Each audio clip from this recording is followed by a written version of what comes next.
Okay, since we're already a few minutes past the hour, let's go ahead and get going. So a little bit of background. So my name is Andy, and I'm an African wildlife photographer. In recent times, I'd say the last year or so, I've pivoted into just doing safari planning in Africa. So I'm setting up more safaris that I'm guiding these days. And that's been maybe a good choice. I don't know. We'll see. But right now, I'd rather be in the bush, in my vehicle, driving around in the Mara, taking photographs. For me, processing photographs is less fun than actually taking photographs and being outdoors. But I recognize that this is one of the necessary, steps in the creative process. And with that being said, the final step for me is actually making a photographic print to be hung on the wall or to put inside of a box or somehow presented in a way that's other than on an iPhone screen or on a computer screen or an iPad screen. The printed image is my final step, and it's when that sense of accomplishment and I don't know, pride starts to enter in, because there's nothing more thrilling than somebody putting your work on their wall. And I would say that it's assumed that people have a scarcity of wall space, and for them to put your photograph on their wall means they either have to remove something or have to have a really large space. And those things that people put on walls typically are things that they have purchased usually on trips or holiday vacations. And so it's a great honor to have that. So let's introduce today. Let's spend the next hour to hour and a half just going over a Lightroom workflow for African wildlife photographers. I'm going to show you how I use this tool to arrive at my finished product. Okay.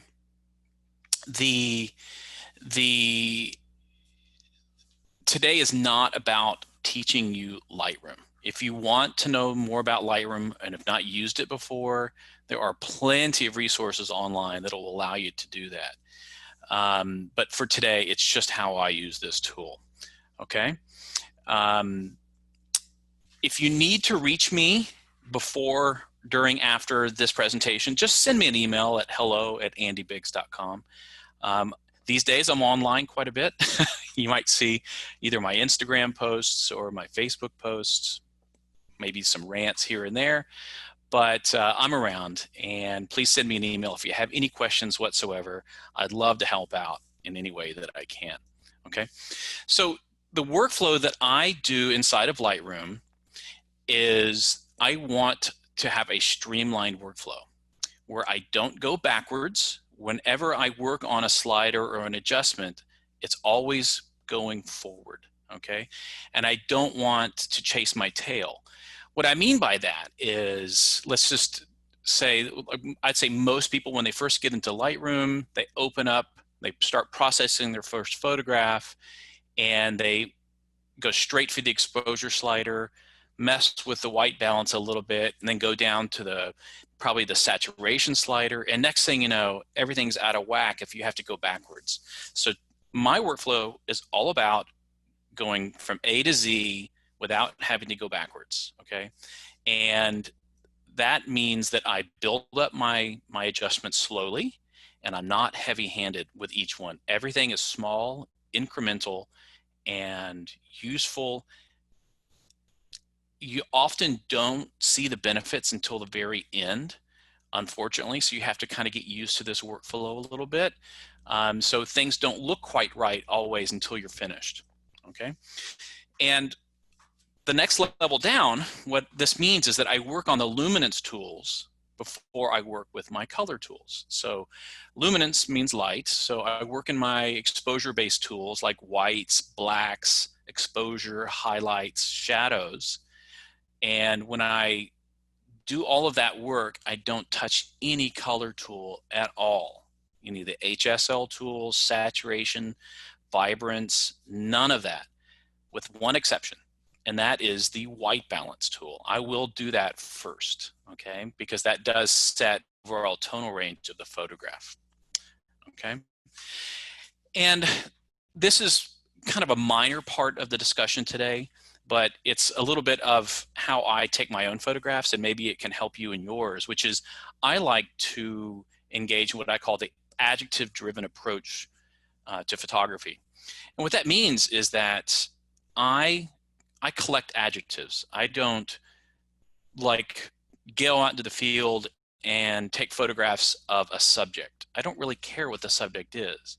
What I do care about is what the subject or the main theme of the photograph is trying to show people using adjectives.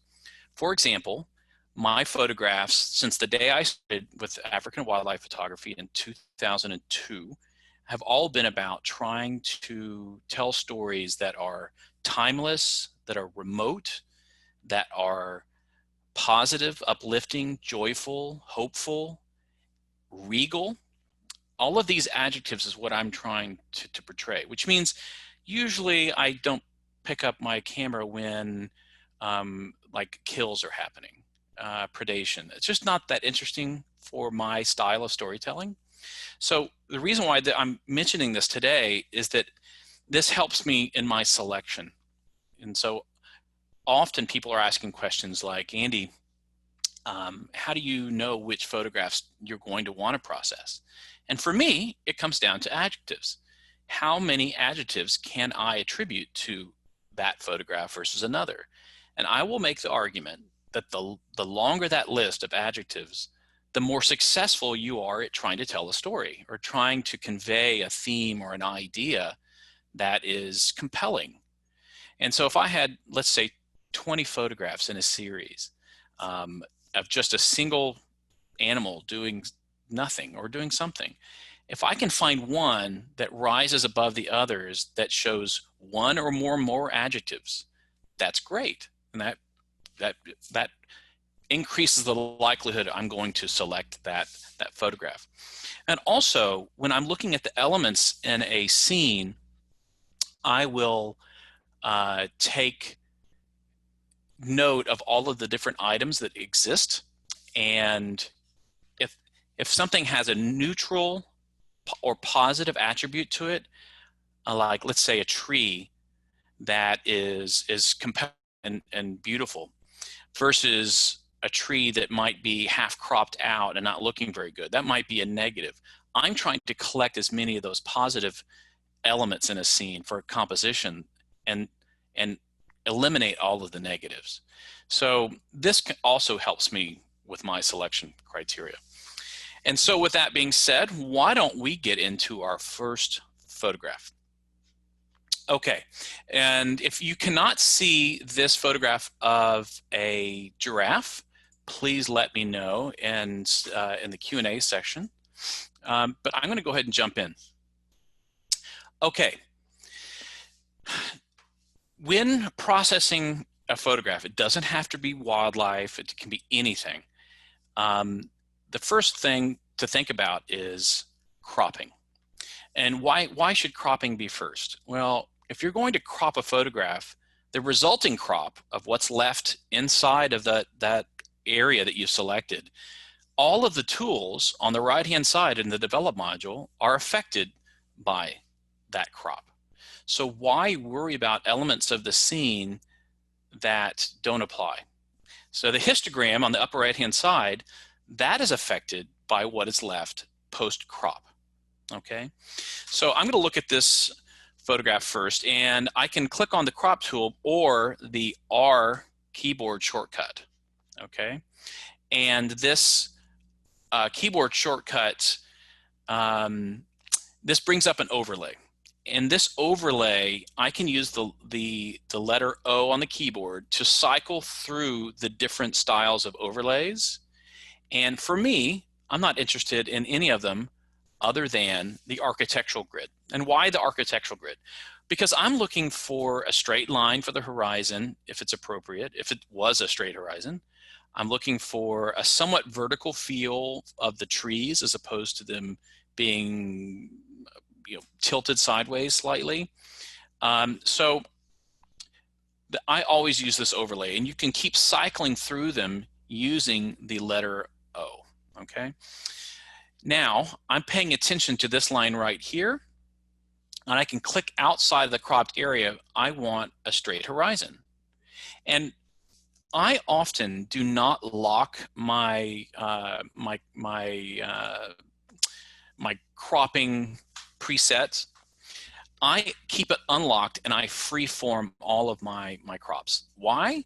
Because, you know, in the 1930s, when the first Leica came out, they adopted a 2:3 aspect ratio.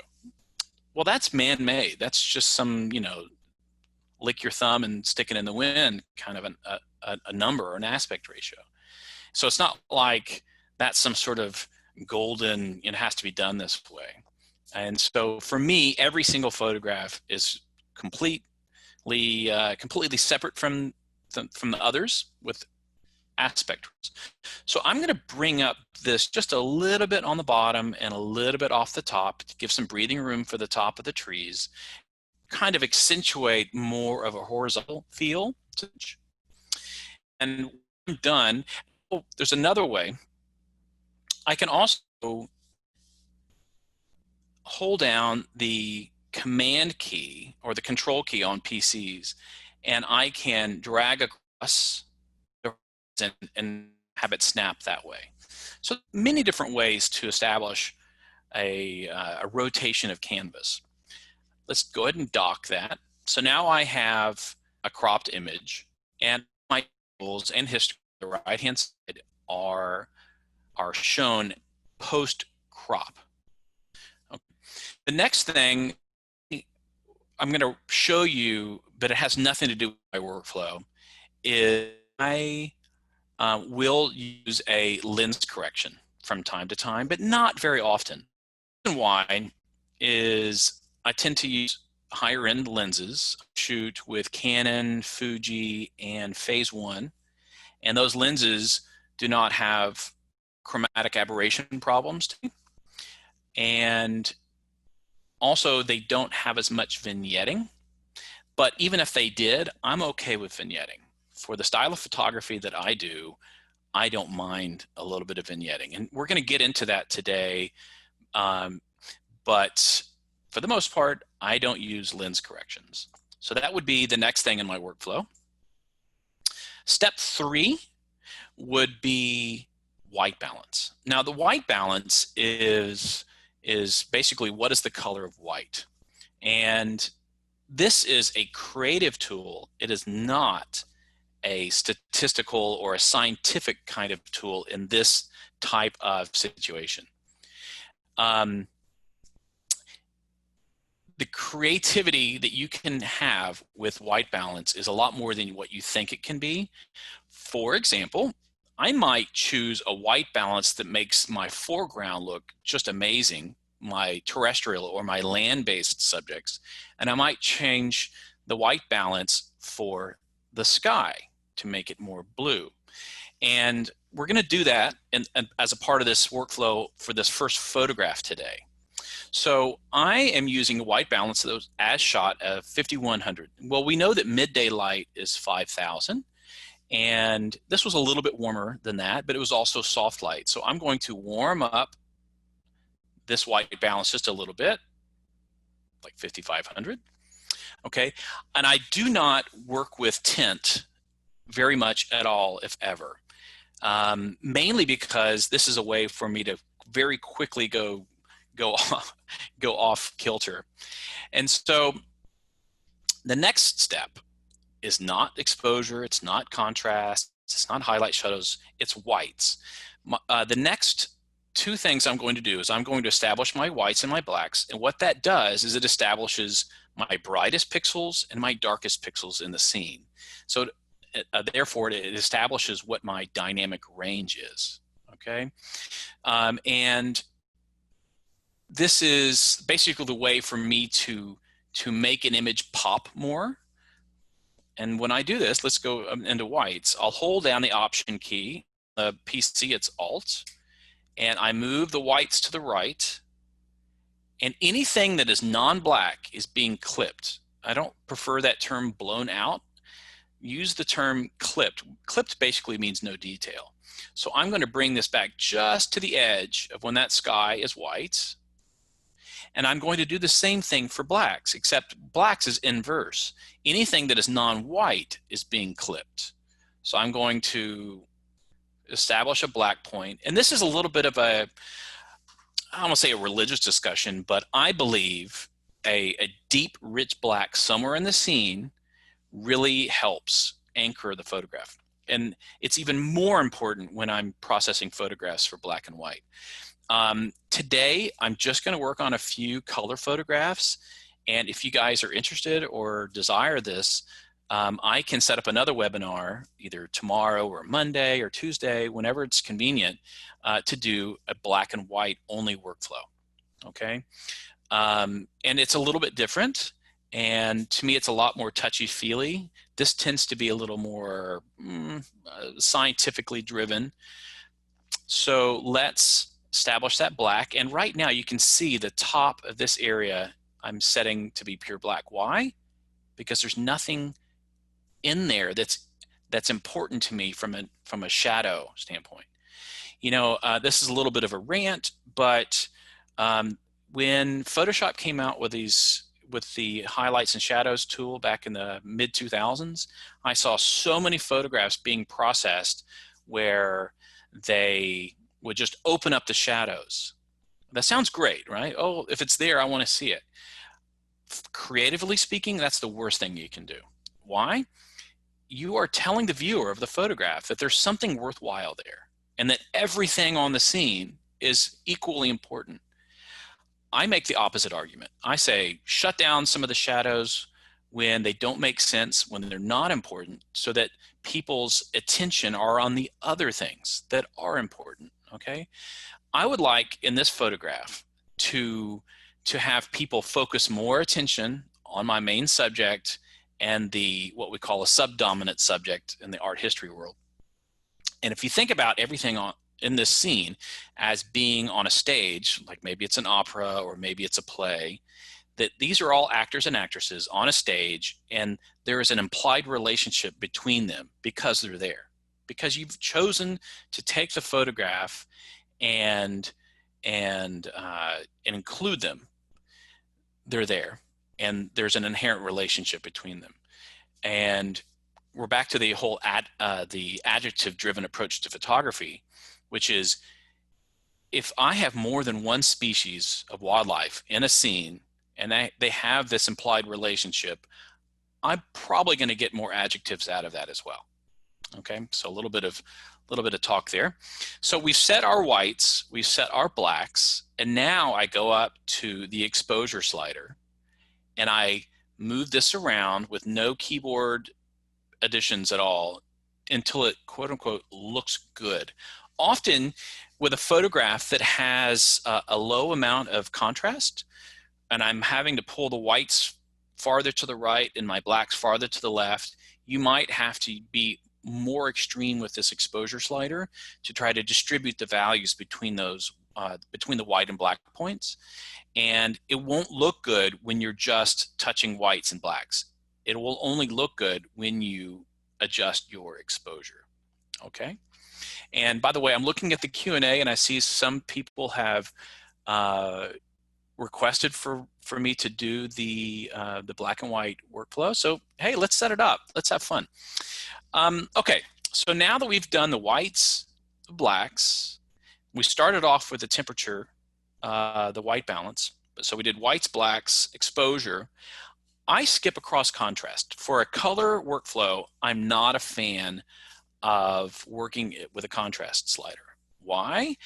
Because it's like this big sledgehammer that it alters relationships between tones that I'm not comfortable with. And I would rather have more control over this. And maybe this speaks to my more analytical career that I had before photography. Yes, I was an accountant and I'm still recovering. But I will use the tone curve to solve those kind of contrast needs. So I skip over the contrast slider, and then highlights and shadows I will be wary of. And the reason why I'm wary of them is because these are global adjustments. Every pixel in the scene will likely be affected by these slider adjustments. I would rather use the targeted adjustments at the top. And we have 3 to work with. We've got a graduated filter, a gradient, we've got a radial filter, and we've got an adjustment brush. Those 3, I would rather do that kind of work on. So we'll get around to that shortly. Often in a color workflow, I do not use contrast, very minimal highlights and very minimal shadows. Okay. Now at any time when you're processing photographs in the develop module in Lightroom, you can use the backslash to go back to the beginning and see what this was, how it was processed from the beginning. This is a virtual copy, so when I do this, it's going back to one that I had processed probably 6 years ago. This photograph was taken in the Serengeti in late May 2013, I think it was. And I love the time of the year in the Serengeti and the Mara when the grass is taller. And the reason why, it adds mystery. Mystery gives me more adjectives as opposed to short grass where you see all body parts of all of your subjects and there's no mystery. There's nothing there. In this photograph, I created enough breathing room for this baby giraffe to have implied legs down here, even though they're not seen. So that's a little bit of adjective discussion again. Okay, so highlights and shadows. I don't really have anything that I need to adjust here. I don't look at this histogram at the top often, as opposed to I look at the actual photograph and I see what looks good. Okay, I don't use some sort of like statistical, like, oh, I know that this should probably be somewhere closer to the middle. That's just doesn't matter at all. Every image has a different distribution of values. Okay, now, so we've gone through white balance, whites, blacks, exposure. I skipped over contrast, and for the most part, highlights and shadows. Now let's talk about presence, texture, and clarity. And this is something I'm very passionate about. We spend all this money and all this time on better cameras and better lenses that have beautiful soft bokeh that we can blur our backgrounds, and then we're going to tear it apart by globally using clarity and texture. I don't like that idea. It creates this presence to the background that I don't want. So what does that mean? That means that I'm only going to apply those types of adjustments locally, and I'll do that in a minute, but I do not use these tools globally, ever.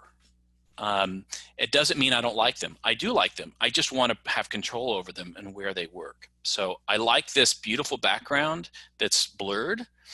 And I think on this trip, I was shooting with a 400 2.8 prime lens, probably at f4, f5, 6, something like that. And I don't want to destroy that beautiful soft background. Okay. Now, this is when we get into color, but only from a discussion standpoint because it's next in line, but I'm not going to touch it until the very, very, very end. We talked about a luminance-based workflow where we do all the light and dark tools first, and then we do the color last, okay? Now, the difference between vibrance and saturation is really worth knowing, and the difference is that the saturation slider, think of it as like saturation version 1.0, where if you move this slider to the left or to the right, it affects all pixels and all colors equally. Okay, it's a linear based saturation tool. The vibrance slider is, it is intended to rise at a faster rate the less saturated colors. So if I have a scene like this one, which has a lot of yellow and a little bit of blue, if I move the vibrance slider to the right, I will probably increase my reds at a faster rate than my greens and my yellows and my blues. Okay, and this is the only tool that I will use. I will never use the saturation slider just because I can't quite prevent from the blooming of certain colors. And this is really true when I'm shooting things like lions, leopards, and cheetahs, which do have a little bit of yellow in their coat. and excuse me, orange in their coat. And as I move that saturation slider up, boom, that orange blooms on me and it looks completely unnatural. Okay, so we're going to skip across that, but we're going to come back to it. Now, the tone curve. I will often use a tone curve, and this is a global adjustment tool, and I will work from the inside out. So I will increase my lights a little bit, I'll decrease my darks a little bit, and I'll build a little bit of a contrast curve. Okay, and do I want my blacks darker? No, I don't. I'll open that up just a little bit, and I'm increasing my highlight. So I've built a small contrast curve, and I will start using the linear method as opposed to starting off with a medium or a strong contrast. So I start from scratch and I build it up. Okay, and you can preview what this tone curve looks before and after by toggling this tool right here. Okay. All right, so now let's get into the real fun. HSL. HSL is slang for hue, saturation, and luminance, which is the definition of what color is. Color is defined by the intersection of those three things: the hue, how saturated is the hue, and how bright or dark is that hue. Now, there's a little bit of science here. Back when I was shooting film, it was often that I was only shooting landscapes at that time. I would shoot 50 speed Fuji Velvia. And it was a pretty common trick that if you wanted to have your chrome, your photographs pop on somebody's light table over the guys next to you, you would want to underexpose your photograph by an additional 1/3 of a stop. And there's science behind this. And the science is that if an image is slightly darker, the colors appear more saturated. Okay, so you can use that to your benefit. So I'm not saying make all your images dark. I'm just saying just be aware that sometimes a little bit darker can make something pop as opposed to making it brighter, okay, or proper. Okay, so I'm going to affect none of these changes on this image with this HSL color. I might do this on my next photograph or two. Okay. And the reason why is I use this tool quite a bit when I'm photographing big cats. Let's go into detail. This is an area where I often see people over sharpening and overthinking what sharpening should be. There are 3 different types of sharpening you should know about. Okay, there's what we call capture sharpening, there's creative sharpening, and then there's output sharpening. In Lightroom, this detail section, this is your first step in the sharpening workflow.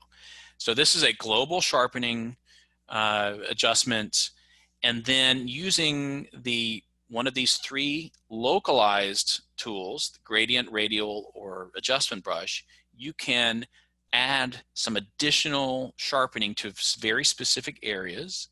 And then the third step would be output, and that would be when you're exporting your photographs to JPEGs or TIFFs, you can sharpen some more, or using Lightroom to print, you can do that there. So the way that I think about sharpening is every step of the way is an incremental step to be considered as only one of the 3 steps. Often I'm only doing this sharpening on the right-hand side and then output sharpening. That's it. Like if I'm going to post a photograph to Facebook or something like that. Okay. So when I'm sharpening, you should understand that this sharpening amount right here, this number, the default number, is different for each camera that is available to shoot with. So a 40 means something different on a Nikon Model 1 versus a Canon Model 6. They're different, but the number is the same, okay? Often I will not make much changes to this, and I will go straight to the masking, and I'm going to hold down the Option key or the Alt key on PCs, and anything that is white is being sharpened, okay? And I have to take my finger off of the keyboard real quick, but look at the sky when I'm sharpening. Why would you want to sharpen the sky naturally? You don't.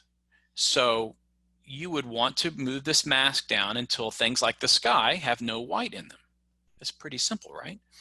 So I'm going to move this a little bit farther to the right, and I'm only wanting to sharpen the tops of the trees, of the grasses, and you can see the focus area, the depth of field where the giraffe is located. And I'm going to leave it right around there, which is the number 50, and I'll let up. Okay. I don't zoom in and go crazy over this. It's just not that important. I think it's pretty often where I'll see a photograph printed from somebody, maybe it's up on their wall, or I'll go to their house, and it's just crazy sharpened to the point where it took me away from what the purpose of the photograph was, which was, it's all about the photograph, right? It's not about the technical aspects of the photograph. And this brings up another kind of topic. If you're showing your photographs to people and the first thing you say are all the things that you don't like about it, now that's made the first impression to the person who's viewing it. And I say, when you show your photographs, just be quiet. Just be quiet. Don't show them anything, and let them interpret and enjoy your photography for what it is, not for something like, oh man, I think I over sharpened this, or I under sharpened this, or I should have done this. Just be quiet. Just let them enjoy your photograph. Okay, sharpening. So I will just use the standard amount, but I always use a mask to tell Lightroom which pixels I would like sharpened.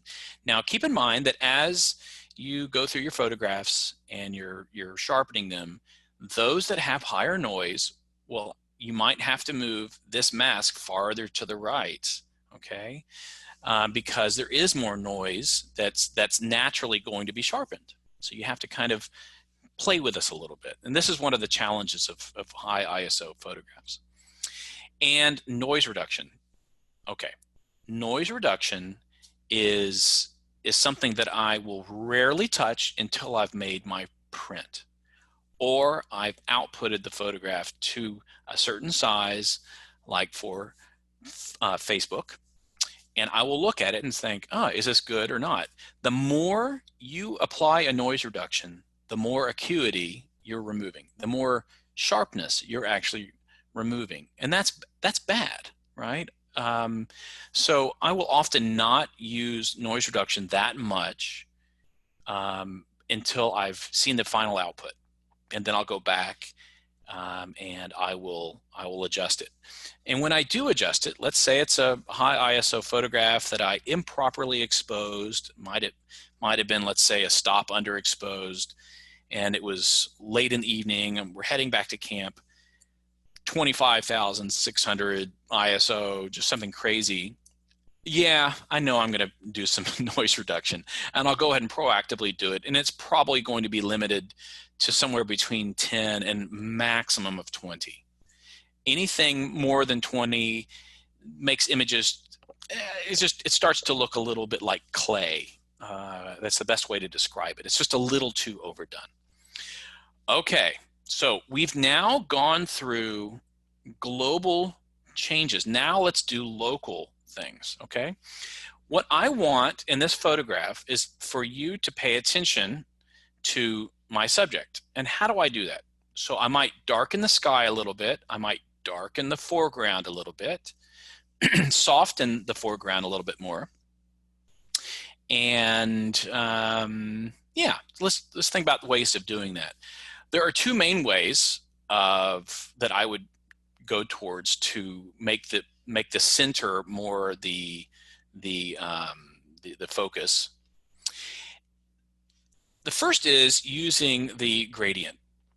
Now, the gradient is a tool that I use quite often, probably more than anything else, but I use it subtly, and then in conjunction with something like a radial filter, I don't want my viewers to point at my photographs and say, oh, I know where he drew his vignette, because it's too obvious. So I tend to be working things very slowly, incrementally so that it reaches a point where you're not really noticing or thinking about them, the changes, where I don't want you to think that I'm just so sloppy with my processing, but it might appear simplistic at the same time. Okay, so I'm going to create a new gradient on the foreground, and I'm going to hold down the Shift key, which constricts it to a 90-degree axis. Okay, now I clicked on the bottom of the scene and I dragged to here, and that is where I get 100% of the effect of whatever I do with my sliders, and the last line is where I get 0 effect. It trails off. So this means a longer transition. This is a shorter transition. So I'm going to do it around here, and I'm just going to darken my foreground by, maybe minus 0.21 stops. Okay. It just gives me a little bit of the ability to focus your eye out of that area and onto my subject. Okay, now, let's just hypothetically say I wanted to do it this high. I would go to my brush, and on the bottom, I can say Show Selected Mask Overlay, and this shows me in red what is being selected. Now, I have the ability to use the Option key, and now you can see it at the top in the sky, to turn that from a positive to a minus. And if I move it to a minus, I can use the brackets on the keyboard to make that smaller or larger. I'm going to make it smaller, and I'm going to go to the right-hand side, and I'm going to say Auto Mask, which means when I paint somewhere, go ahead and stop painting where the transition ends from those tones that I'm selecting. Let me explain. So I'm going to paint out this mask for this gradient because I don't want it darkening my subject. So I'm going to paint inside the giraffe. Okay. Just slowly, slowly, slowly, getting right up to the edge so that it's not selected, and I don't care about the tail. And I can see this by clicking the letter O to remove the red mask. Okay. To me, it looks a little too artificial. It looks unnatural. So I don't want to use this, but it was just a visual explanation of what you could have done. I'm going to go back through and do this over again. Start to end, I'll drop it here, and I'm going to apply a negative exposure, minus 0.24 this time. Okay. Now, I'm going to do one on the sky, and I go through by clicking New, and I will start here and drag down on the sky, and I will bring that down a little bit. Does that look artificial? It does. It doesn't look so great. But one thing I want to do is I'm going to take the temperature. Remember, we talked about white balances for different areas of the scene. I'm going to take the temperature and make it go down a little bit, maybe a -5, which is cooling off the sky. Yes, it's also cooling off the trees. Yes, I understand that. But images that show a more hue contrast are often perceived to be more saturated. What I mean by hue contrast is something with reds and something with blue, or something with yellows and something with reds.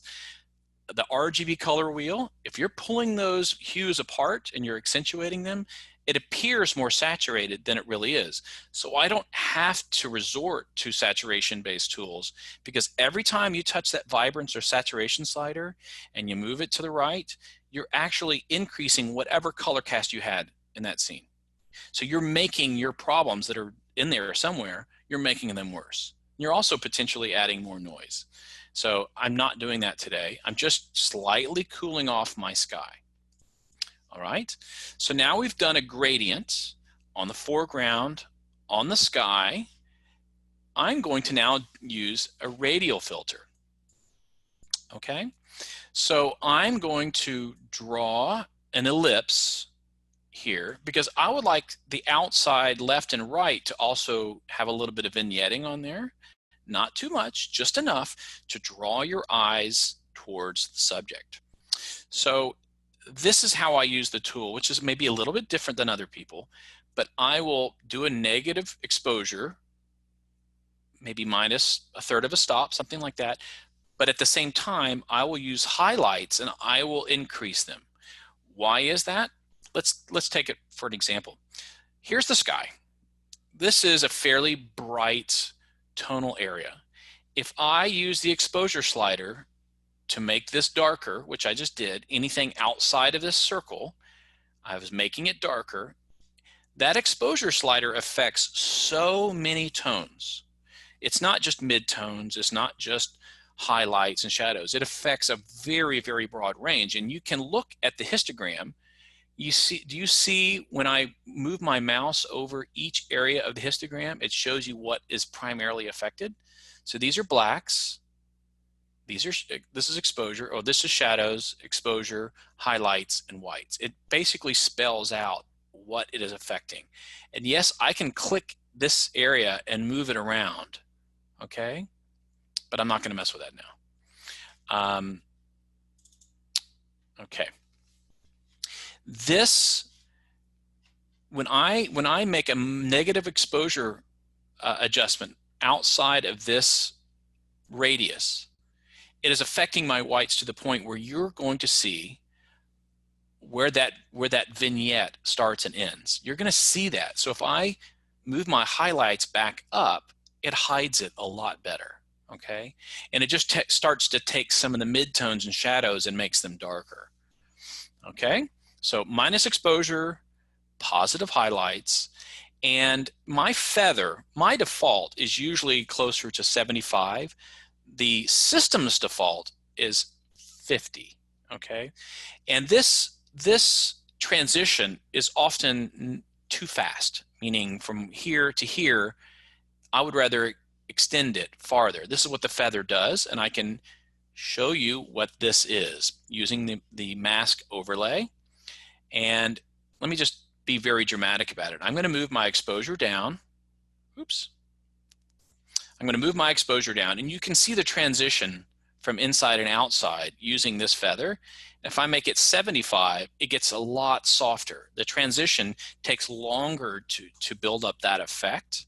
Okay, but that also means I need to make my radiuses my radial filter much larger when I make them. Okay, and it often will include that effect will touch my subject, which is an unintended consequence. So let's say I did this in the middle. Do you see where this got darkened? My subject. That's not ideal. So I'm going to move closer to here. And of course, I can go back through to the brush adjustment and I can paint out what was accidentally included. Okay. All right. So let's make this less dramatic. I'm going to bring this back to just minus half a stop, something like that. Okay. So here, what I've done, we're going to kind of talk through this image for a minute, and we're going to switch to another one in a moment.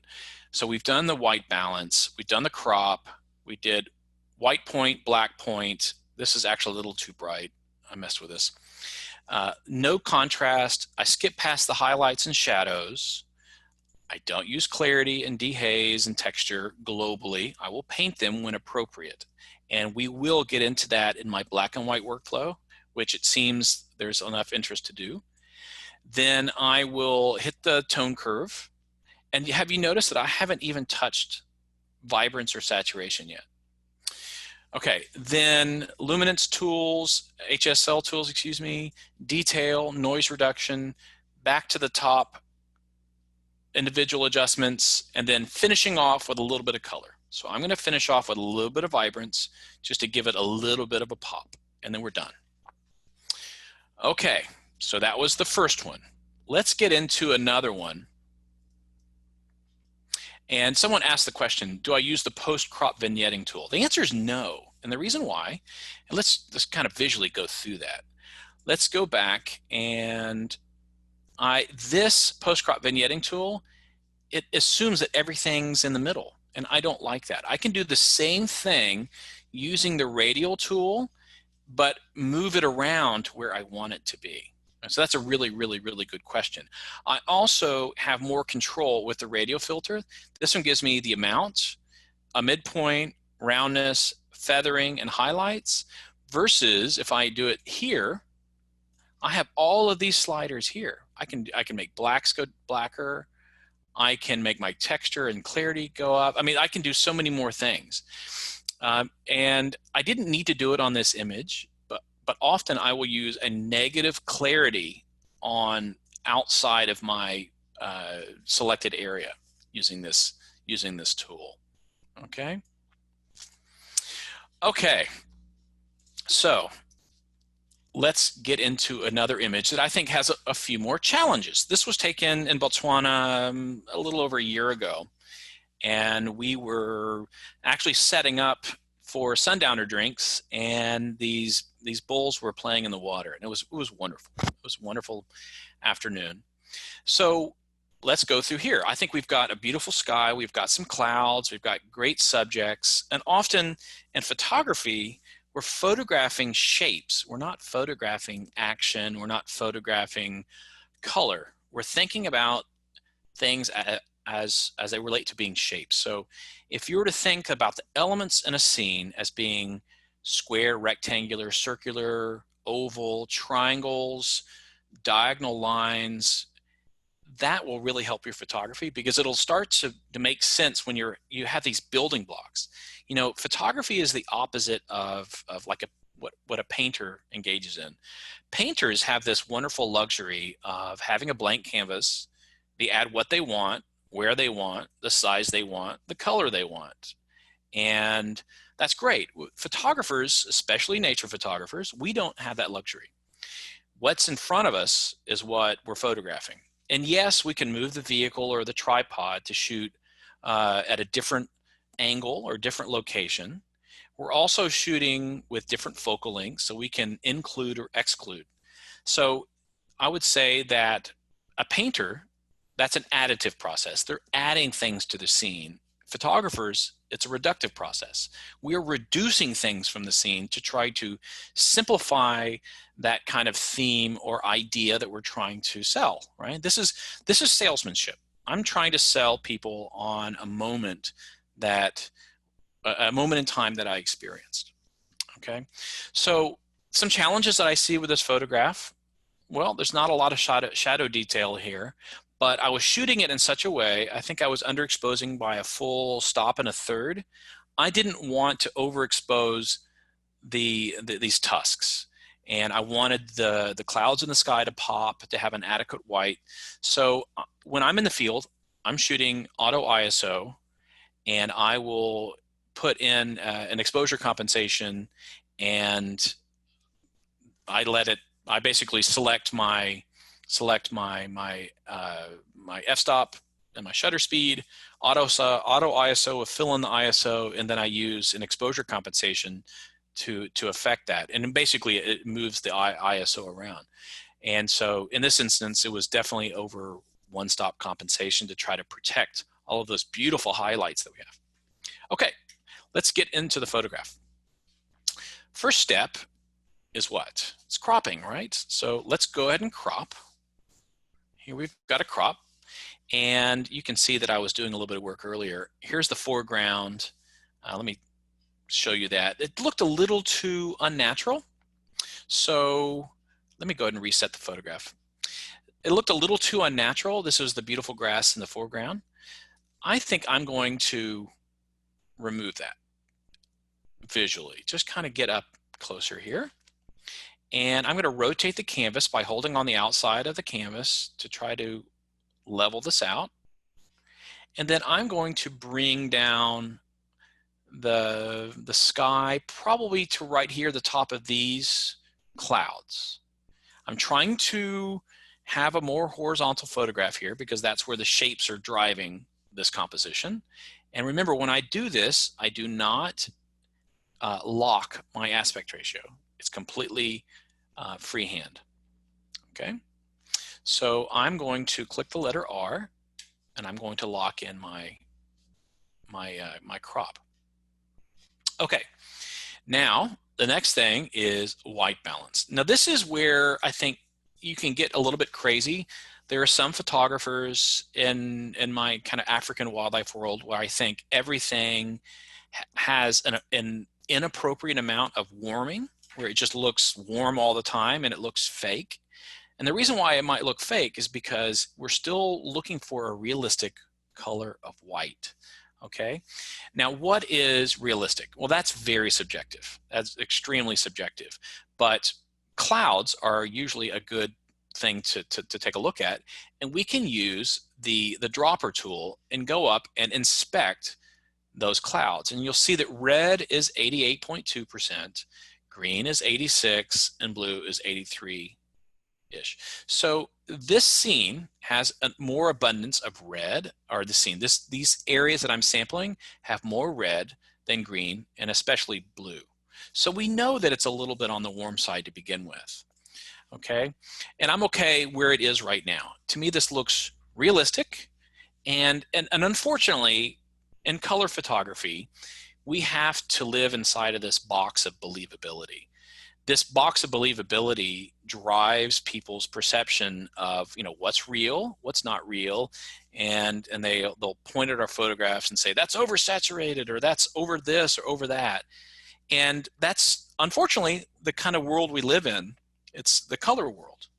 But in black and white, and this is the reason why I tend to personally run towards black and white more often, is that I can alter those tonal relationships, and I can dodge and burn, and I can do things and alter that photograph to make more of an impact on what I'm trying to say without someone saying it's unbelievable.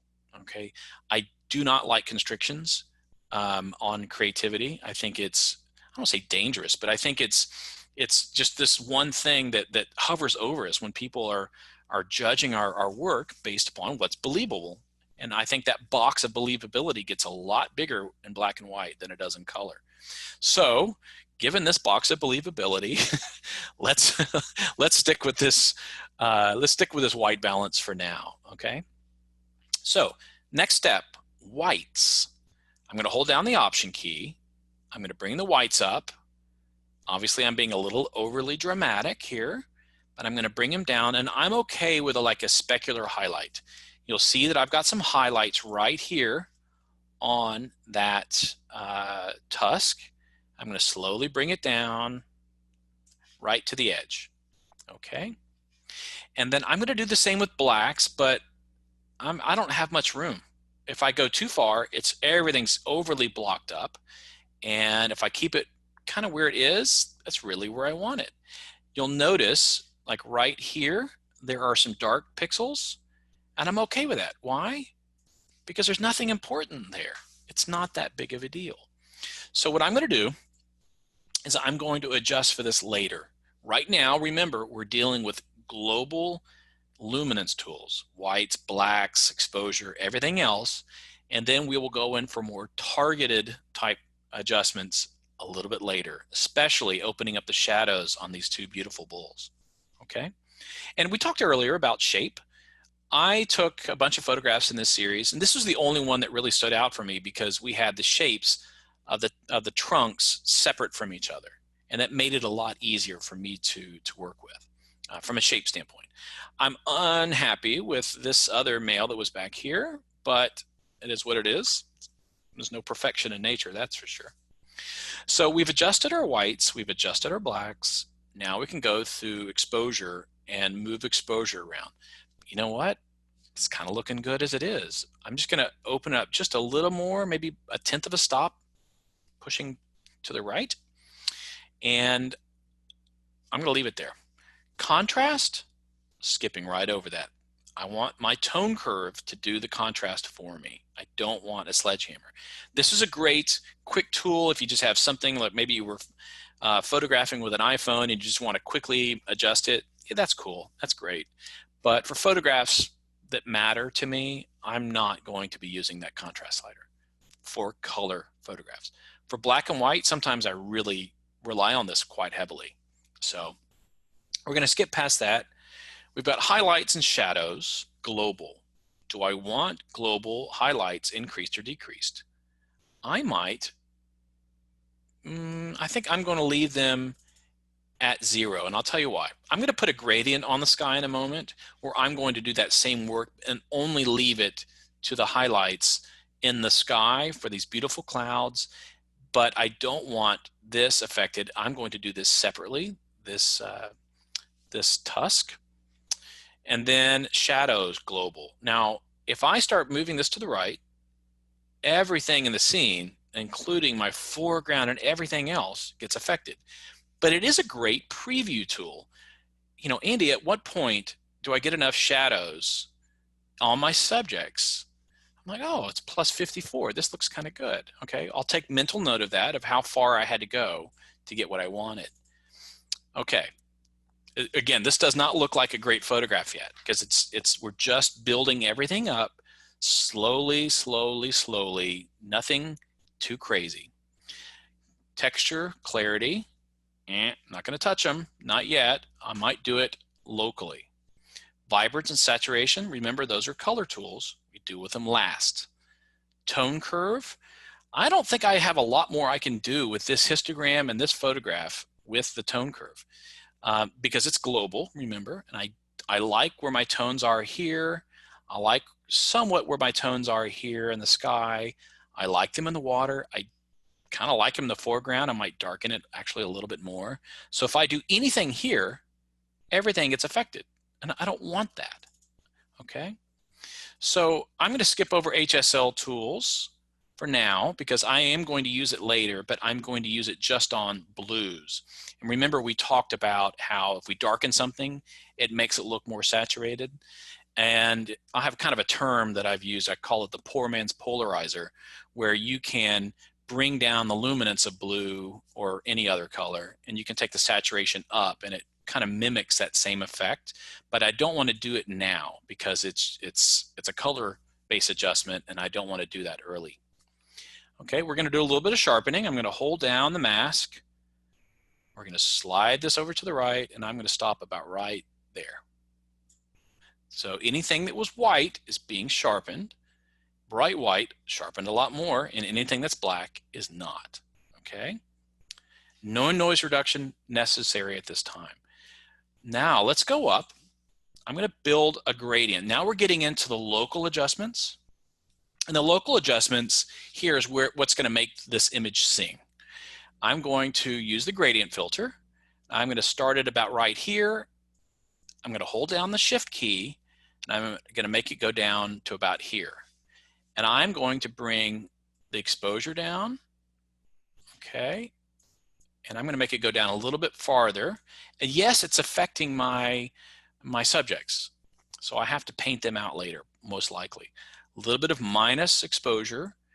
I want the highlights to come up. Why? Because I'm trying to build contrast that makes these clouds pop. I like the softness of the sky, but I also love these beautiful, you know, these beautiful cotton-like clouds.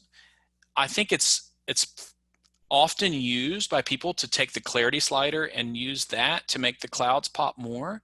The challenge with the clarity slider is it creates halos, especially in areas where you have texture to zero texture, like clouds to sky. You'll start to see halos, and that looks, well, I'd say a little bit on the sloppy side.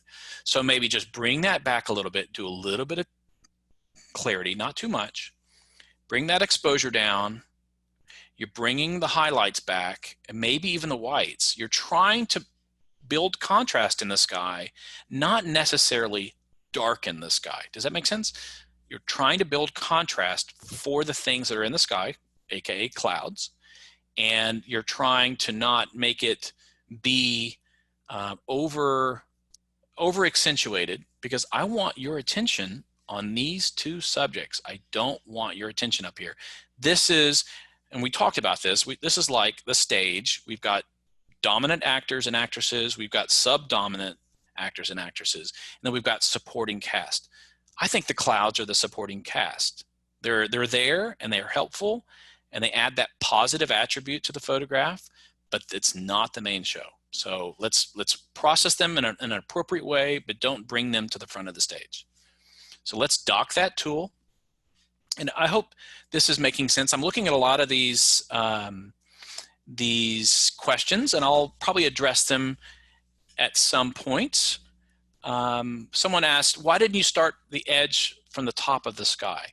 That's a really good question. Let's go back to this gradient tool. I started here because anything from here, there, gets 100% of the effect that I applied here. So I started there because I wanted all of those clouds to look the same. And then I wanted the transition slowly to 0, which is here. That's the midpoint, 50%, 150, 0. 100% of whatever is on the right-hand side is being applied up here. 50%, 0%, okay? So I hope that answers your question there. So let's now switch over to the tool that's, I think, gonna make this sing. This is the Radial Filter. I'm gonna click and I'm gonna drag a fairly big ellipse over my subjects, okay? Except the first thing I'm going to do is I'm going to select Invert. Invert means anything that I do with these adjustments will happen on the inside of the circle, not on the outside. And you can see this by selecting Show Selected Mask Overlay, and anything that's red will be affected. And you can see there's different darknesses of red. You get your deepest reds here, and it starts trailing off at around here, and then 0 effect here. Excuse me. Don't worry, no coronavirus here. Okay, so I'm going to increase my shadows on my subjects to try to elevate them, but not to the point where it looks grotesque or unnatural. Something that your eye would have seen. So I'm going to kind of move it to around, well, that's kind of interesting. I'm selecting 54, which is exactly what we had played with earlier on the Global Shadows Adjustment tool. But often, when I'm doing these, it's got some negatives. And the negative is that we lost our sense of contrast on our subject. So I opened up my shadows, but my blacks often get affected. So I'm going to block them up a little bit more and make that go down. I'm building a contrast curve here, okay? Now, do I want to paint out this mask? What I mean is, do I want to paint out the sky? Well, shadows and blacks don't affect the sky. So you're not going to notice it anyway. But guess what? It is affecting that background a little bit. And do I want that darker or lighter? You know, I'm actually okay with the opening up of shadows on that background. And the reason why is that if you look at my subjects, they are more clear with a brighter background. Okay, if I darken that background, these sense of shapes start to be a little less noticeable. So we're going to leave that, okay? So now we've done a radial filter on opening up the shadows just in these areas, but I'm going to create a new one.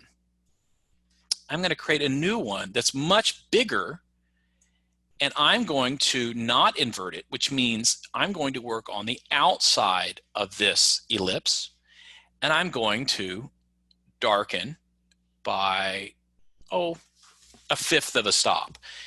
And if you remember, at the very beginning of this discussion, we talked about everything is slow, everything is incremental. They all work together to reach the final product, which is, focusing attention on the subjects, getting it off areas that you don't want affected.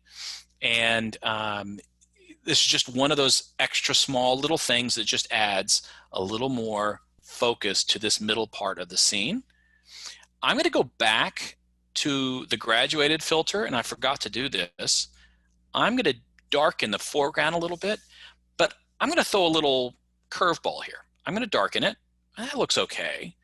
But what if I actually didn't do that and I desaturated it? I took the color out. Remember that humans, we love saturation. It's like sugar, right? We love sugar, and we're programmed to love it. Well, we're programmed to love color, and that's great. So what if I took your eye off this area by just desaturating it? Or how about a little bit of desaturating it with a little bit of negative exposure to darken it at the same time? That's another little trick we've got going there. So I'm going to dock that tool, and there's two more things left. The first is I'm going to evaluate whether I want to darken this or not. One of the challenges, if I use the adjustment brush and I go through and paint this, is that I'm going to accidentally paint outside, number one. Number two is it's going to look a little fake. So I'm going to make this more visible for you. I'm going to use the bracket keys on the keyboard to make this smaller. Auto mask is already enabled. So I'm going to not make any changes yet. I paint first and then I adjust later.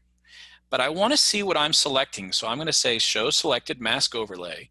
And I'm just going to paint in here. Anything that's red is being affected. Okay. Okay.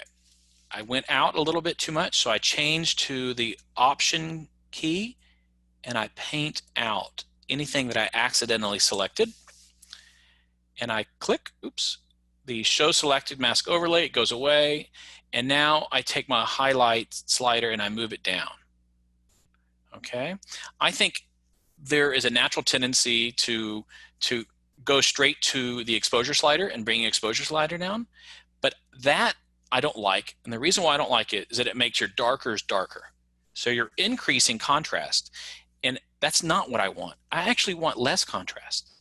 So I'm just going to grab the highlight slider, move it to the left, and I'm going to keep that slightly blown highlight because to me, that is something I expect.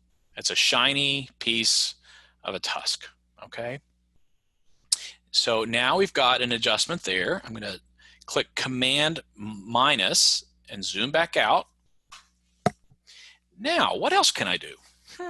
Now, remember we talked about color as the last step. I'm going to go down to the Hsl Tools, and we talked about the poor man's polarizer.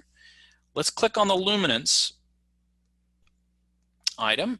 I'm going to click on the target adjustment, and I'm going to click on the sky, and I'm going to drag down, and you'll notice on the right-hand side, it's affecting aqua and blue. So I'm going to click on the sky, and I'm going to make it darker.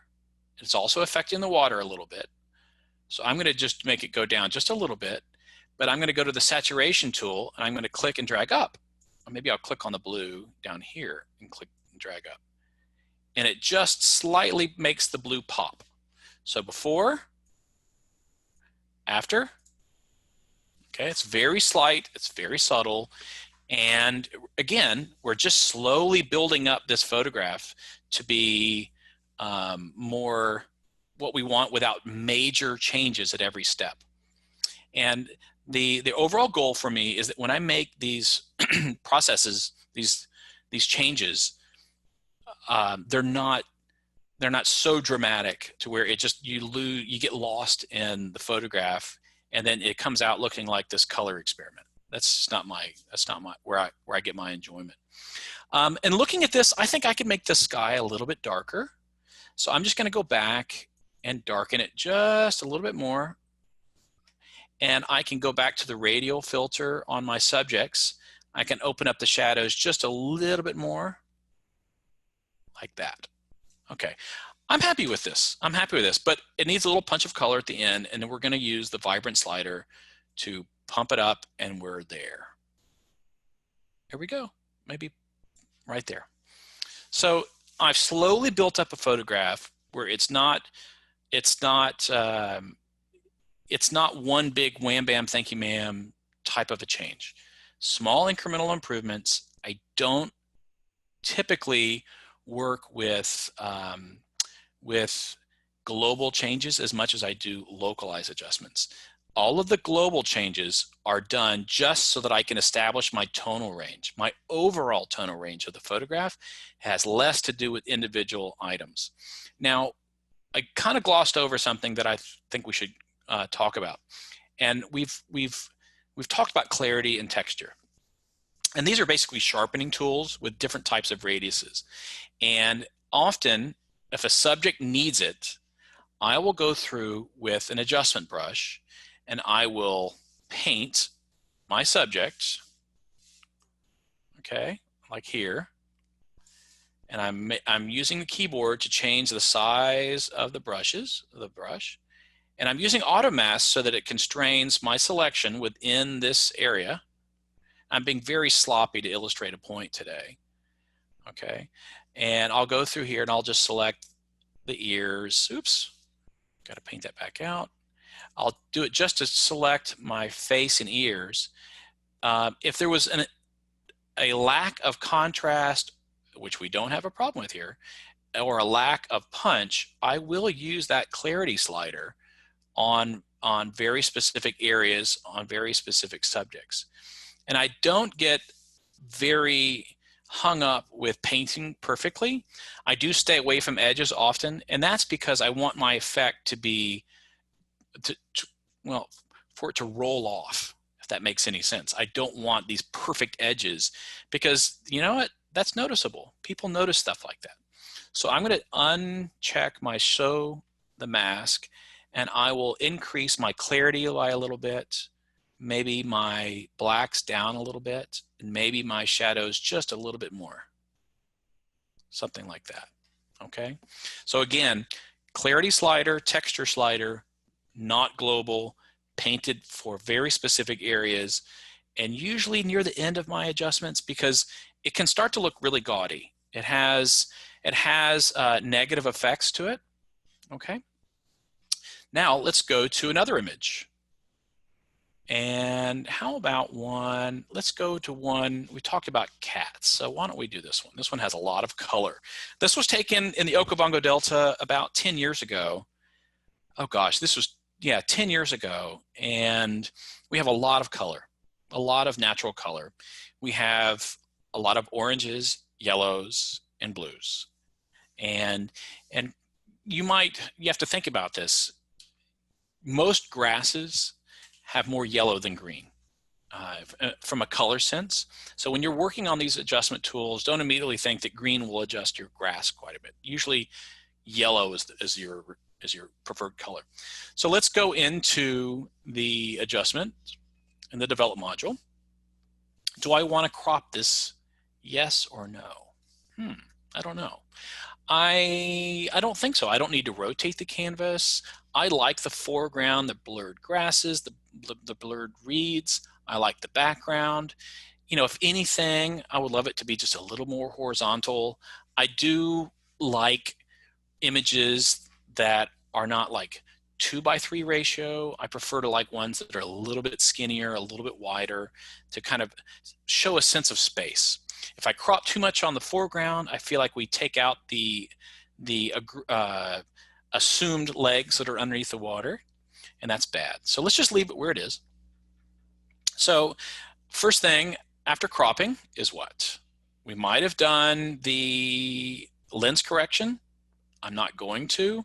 Now let's talk about lens correction for a moment. If you're shooting with like a multi-purpose zoom that has a really wide range, like something like a 18 to 200 millimeter Nikkor, you are likely to have to start to use these types of tools, especially if you're shooting those lenses on the extreme sides of that scale, like the extreme wide, extreme telephoto. You'll have some chromatic aberration challenges, and chromatic aberration is really the inability for a lens to focus on all colors at the same focal point, meaning reds, blues, greens, yellows, purples, aquas. And so you can correct for that, and that's great. But also understand that when you start correcting for that in Lightroom, sometimes it has to blur things to arrive at its final place. And I'm not a fan of that. So this is maybe where I would just crop, just crop out those pixels on the edge that are not working well. Okay, so let's go into our process again. And I'm going to speed this up a little bit, but now we've got a cat which has, well, typically an orange cast problem as people start to, saturate it. So we're going to probably pull back on saturation, if anything. So let's see, white balance, do I like it? Yes or no? Often I will move my white balance to extremes, left and right, arriving at something that looks more natural. The as shot white balance was 4,500 degrees. It looks a little artificially warm. It looks okay though. I'm just going to pull that back a little bit. And the reason why I cooled this off is because I want not only a beautiful color on my subject that's nice and warm, but I also want a nice color on the background, the blue water. I want that cobalt blue because it's there. If I accept the default, this has a warm cast to it, which is fine. This is a creative tool for me, so I'm going to cool this off just a little bit. So we still have maybe a better balance between warms and colds. Now we're going to hit the whites. We're going to adjust the whites. And it's looking kind of crazy, isn't it? Yeah, I'm going to adjust those whites. Then I'm going to adjust the blacks. We're just going for the inside of her snout. I mean, we don't need to know about that, do we? I don't want to look in her nose, so why mess with it? And you'll notice that the colors are starting to look a lot more saturated. Why? We're darkening the photograph, for one. We're also altering the contrast, the luminance contrast between all the values. And now I'm going to bring down the overall exposure just a little bit more. Okay, so that's where I'm stopping. But to me, the colors look a little artificial, a little too much pumped up, especially in the oranges. And this area underneath her leg is a little too bright. Her chest is a little bit too bright. We're going to work on that in just a minute. Maybe the global highlights will help. Actually, they work quite a bit. I'm going to benefit globally from working with these highlights. Okay, I'm going to bring them down, and that's where I'm going to stay. Okay, now I've worked with white balance. I've cooled it off a little bit. Whites, blacks, exposure, highlights, and what's next? Well, I don't want texture. I don't want clarity. I might do a little bit of clarity here, but why don't we skip past all of these tools that I don't touch until later?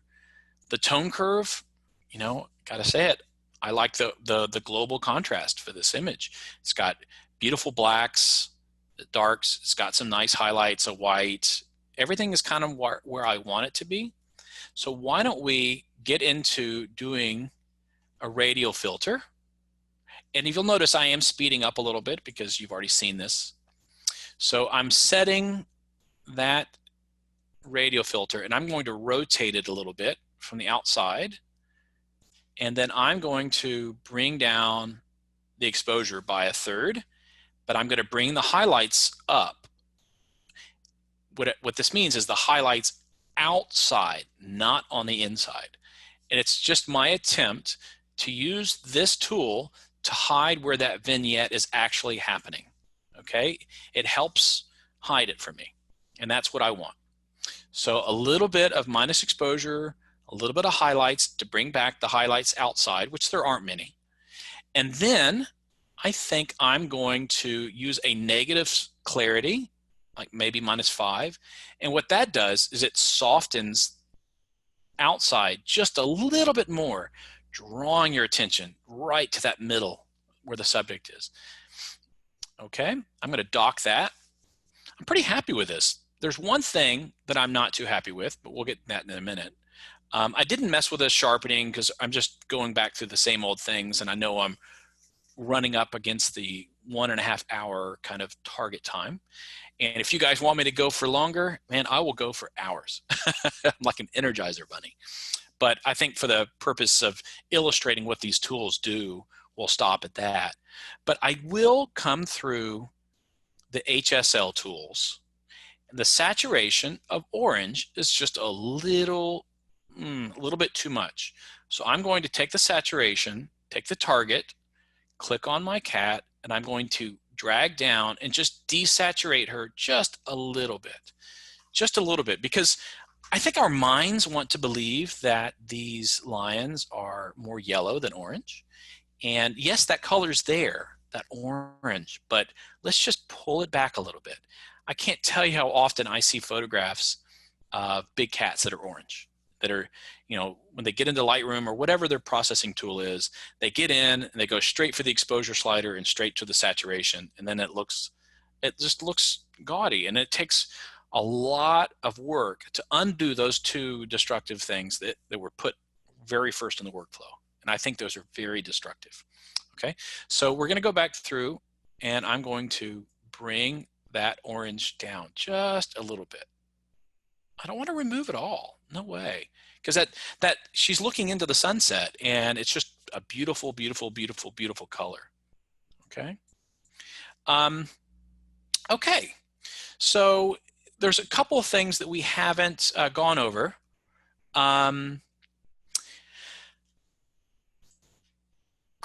Not cropping, but taking out elements of a scene. And this is a very creative thing. And I don't snub anybody who does it. I tend to be the guy who does it for dust spots and small things, not big things. If I screwed up in the field, let's say taking a photograph of something that is in nature and there's an artificial man-made object in the scene. My first thought is, well, I could have done a better job in the field. You know, try harder next time. But if it's something that I know I'll never see again, and I just went on this one trip and it was such a unique moment in time, and let's say I was in Kenya, the Masai Mara, and photographing wildebeest that are crossing the river, and there are two Land Rovers on the other side of the river. Yeah, I'll probably crop them out. And not crop them out, I'll probably remove them. But that's just such a personal thing because it doesn't take away from what I'm trying to say.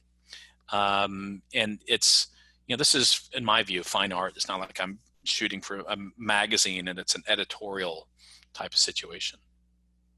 Okay, so that concludes that one. What about cheetahs? Well, we all love cheetahs. So why don't we look and play with them? This one's fairly easy, I think, to photograph because this was easy light. It was soft light. There was no highlight. There's no contrast challenges at all. We have two subjects where we see both of their eyes. So we have 4 eyes, and those who've been on safari with me know that that's one of the things that I love to teach is, you know, when to take the photograph. Maybe it's when your subjects are looking towards the photographer, towards your lens, as opposed to looking away. Because if they look away, they look less engaged and not interested in their environment. They look towards the camera, they're more engaged, and guess what? You get more adjectives from that. So that's a good thing. So let's just kind of quickly go through here. This was taken in the Masai Mara about 10 years ago, and I was able to get really close, but we didn't. And the reason why I didn't want to get too close is, number one, it's intrusive, but creatively speaking, I don't want to get close because the closer you get, the more you're shooting down on your subject. And the farther away you get, you can use a longer lens and you get more of the background that's farther away from the subject, which means it's more blurred. And more blurred is good from a subject isolation standpoint. It allows me to use depth of field to my benefit to just have my subjects that are sharp and nothing else. So I was probably they were not hunting. Normally we would have a 25, 30 meter distance minimum for cheetahs that are hunting. And for cheetahs that are sitting around, it could be less, but I was probably 15 meters away. Maybe 20, 25. Okay, so no lens corrections, white balance. Let me think about this one for a minute. I might, and I just realized that I'm using a processed photograph here that's already processed in Photoshop. So this is probably not the best one to use. Brilliant, Sandy. So why don't we go into a photograph I took last year in Saipan, Botswana. And this has some challenges, some shadow detail challenges, It has a horizon that needs to be level. It has this nasty bush in the foreground. You know, what do I want to say? And the first thing I'm going to do is do a crop. And I notice that the horizon is not level, so I'll just click out on the outside. I'll level the horizon. Again, I could have held down the Command key and drawn a line across the horizon. Either way.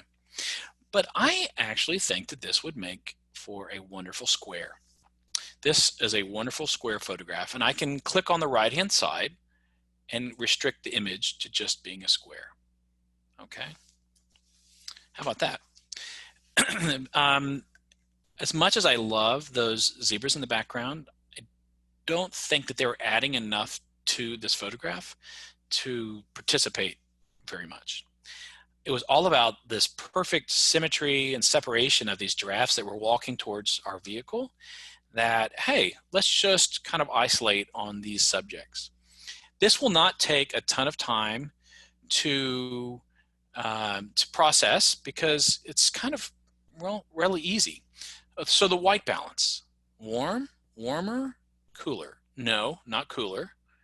How about a little bit on the warmer side, something around there, 5165. Let's establish our whites. And I'm not going to go too crazy because it's looking like I have to go really far to get that white where I want it. My blacks, my exposure, and I'm going to do a global shadow. Oh, that looks pretty good. And then I'm going to take the saturation or the vibrance down a little bit because I don't think it needs that much. And how about that? Like that's the easiest processing that I know of here. And then I'm going to come through and sharpen it by holding down the Option key, move that mask slider over to the right, drop it, and I think we're done. Seriously, this is one of the easier photographs because it doesn't have any hue contrast. We don't have blues and reds or blues and yellows to deal with, cold and warm. We have easy shapes. They're all separated from each other. And I have just enough shadow detail to look into what's going on here without having to show too much. It's not necessary. It's not necessary. There's just enough. And this is one of the easier ones. You know, if I had more time, I think I would maybe spend some time just cloning this from a different area to keep your eye from going to that corner. But I think that's it. I just want to say thank you all for coming in today. The presentation is going to be recorded, and I've never used Zoom before, so it should send a link out. If it does not, someone please email me. I can email you the link. Feel free to give it around. And then I will schedule a separate one for black and white. I'll email you directly, but let's shoot for early week next week. I think Fridays are sometimes difficult for people. So we can do something, let's say on Monday at the same time. And again, if you cannot make it, that's, you know, I'm sorry, but I will record it and we can stay in touch and I can send that out. I do enjoy doing this. Please email me if you have any questions whatsoever at hello@andybiggs.com. I'm happy to help, whether it's processing your photographs or arranging a safari for you or anything in this world related to photography in Africa, okay? So thanks so much, and I apologize for the misstep yesterday. Please let me know if I can help in any way, all right?